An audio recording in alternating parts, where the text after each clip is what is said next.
Cute ng pressure cooker, no? Pinakulo ko muna yung baboy para malambot. Niluto ko muna siya guys sa turbo para po hindi tumansik yung mantika pag piprituhin na. Ayan mga fighter, ready na po yung pan. Lalagay na ako ng mantika.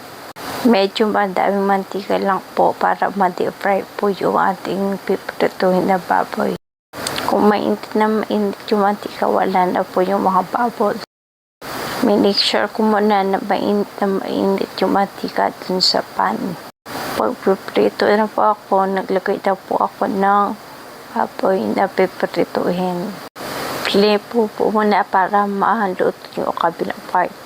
Kung mapapansin niyo po, para siyang chicharon malutong. Yun po yung kagandahan pag tinurbo po. Maluto po yung baboy, tsaka pag sobrang init ng mantika.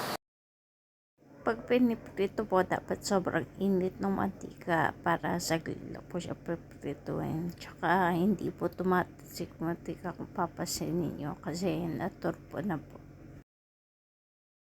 Ayan na guys yung ating mga napritong baboy.